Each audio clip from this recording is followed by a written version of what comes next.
Welcome to your next module.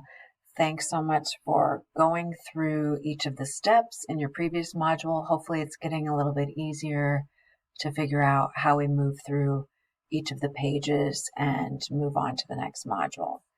So before we go forward in thinking about additional ethical theories, I want you to consider the idea of rational or cognitive thinking versus emotional or emotive thinking, kind of reactionary thinking, that which we don't really take a moment with, we just react to. So I'm going to give you some examples. On this slide, you see a picture with two tacos on a plate, two tacos and two limes. I know these are fish tacos because I loaded the image, but those of you who can't tell, they are fish tacos, battered fish tacos, right? And if I'm using cognitive or rational thinking, I might ask you to describe the picture with just facts. In that case, you would describe the picture as, okay, looks like two tacos. Looks like maybe there's cabbage in those tacos, some sort of white sauce. They could be battered fish tacos. How would I know that? I've experienced that before. I see what looks like two limes on a plate, and the plate appears to be dark blue. That would be information that you give me rationally, thinking cognitively based on evidence. Now, if I asked you to describe this particular image with emotive thinking or irrational, or that which you feel, you would say, depending on your subjective experience about tacos, yuck, I hate fish tacos, or I don't like tacos at all, or I've been sick, I can't even think of eating. Or another emotive response might be, oh, I am so hungry, that looks wonderful. Or, oh, that reminds me of my birthday last night, I had fish tacos for dinner. That would be a more emotive thinking. The reason I've asked you to stop and think about these two types of thinking is that when we are working through ethical theory, we're going to learn a lot about theory, how we might make decisions when we come to ethical dilemmas or moral dilemmas where there's more than one choice. We sometimes can use emotive thinking, but we'd really like to see if we can use more cognitive or rational thinking. This is why we evaluate certain theories, and this is why we try to give you a little bit of logic and critical thinking. So I'm going to do that here as we move forward into the next slide. This one shows the definitions of cognitive versus emotive thinking.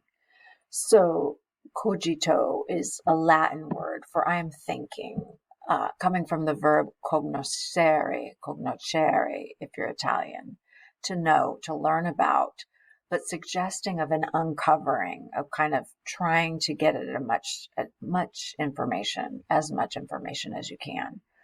Also, this comes from rational or ratio, the Latin root of rationale. Rationale means reasonable or logical, okay? Again, using a different kind of slower thinking. Emotive, as I said, that's of a relating to emotions, comes from pathos in Greek, which means to undergo, to experience, but also to suffer. You've heard of pathological, right? This is a continual method or a form. Pathological or a pathos might be referring to an illness. This can also be considered quick, impulsive, whimsical, whimsy, right? That's the quick reaction to. That's thinking that's not really slow, methodical, well considered thinking. So if I'm using cognitive or rational thinking and I see the tacos, like I said, what might be some of the things I ask? What's in the taco? When was it made? Right? How many of them are there? If I'm emoting or feeling things immediately about the tacos, some of the questions I might ask might be, when do I get to eat them? Right? Who made them? Those types of questions. And then The other things I want you to consider are fallacies. Fallacies are errors in reasoning and usually are very emotive, right? They make us feel a certain way. And this can happen a lot in ethics. This is what we're trying to help you to avoid is emotional responses to ethical dilemmas. I'm not saying we can always do this, but if you learn the tools of logic and critical thinking, then it will be a little bit easier. Some of you might have taken logic and critical thinking here or at another college or maybe in high school. We don't have time to go through all of the errors in reasoning and all of the fallacies, but I'm going to point some out to you. These are some of them. And throughout the semester, I'll point out more as we come across them. One that is often committed, a fallacy or an error in reasoning when we talk about certain arguments for or against an ethical dilemma, is the appeal to tradition. That says because we've always done something one way, we have to keep doing it the same way. That's not really logical. That's not rational thinking. That's emotive thinking. It feels good to have this tradition, so we keep doing it.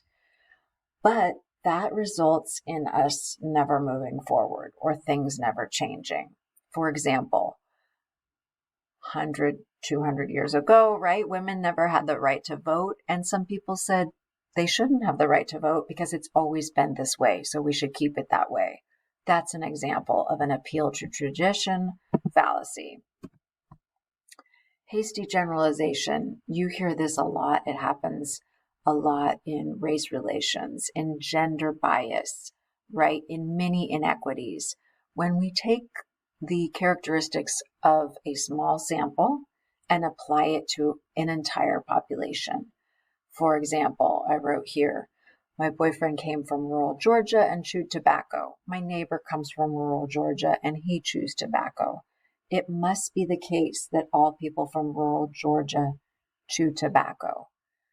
That's pretty ridiculous, right? I don't know how many people live in Georgia, but more than those two people. So we really can't rationally, if we're using cognitive thinking where we deliberately take the time to consider the facts, this is not a rational argument. This is an emotive, a quick argument that just generalizes. It's a broad stroke. It's a stereotype. So think of hasty generalization as a stereotype. And finally, this is not the final fallacy in the world of fallacies. It is just one of four that I'm presenting here, and we'll keep looking for more as we go. False dichotomy. Dichotomy meaning two, one or the other. When we say there are only two options, when there are clearly at least more than two, we're committing a false dichotomy. That's an error in reasoning that happens when we say, I have to do either this or this. There's no other option. And you might have heard this from parents or friends. Either you do your homework or you get in trouble. Those might be your only two options at that point. But more specifically, if someone says to you, oh, you can only go to Southwestern College or Harvard, are those really your only two options? No, I would argue not. And often when you're presented with an either or, like you're being backed into a corner, you want to stop and think, are there other options? So just be looking for those fallacies or other things that feel like emotive, emotional, quick thinking that's not more deliberate and rational. Thanks for being here, and I'll see you online soon.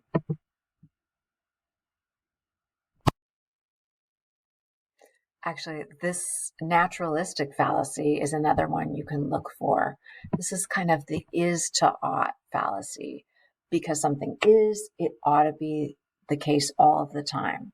That is another error in reasoning because we know that there can be some things that are going on that are not necessarily good or considered ethical. For example, we know wars exist in history and there are some going on currently.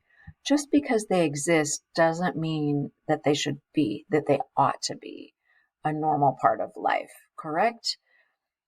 Just because we can smoke cigarettes doesn't mean, or a child, let's say a child can smoke cigarettes, right? Does that mean they ought to? So think about that as you're coming across arguments that we'll see for, let's say, something like in bioethics, we can clone sheep. Does that mean we ought to clone lots of sheep? We can maybe soon clone humans. Does that mean we ought to? So an is to an ought is another type of fallacy that's an error in thinking. Thanks again. See you soon.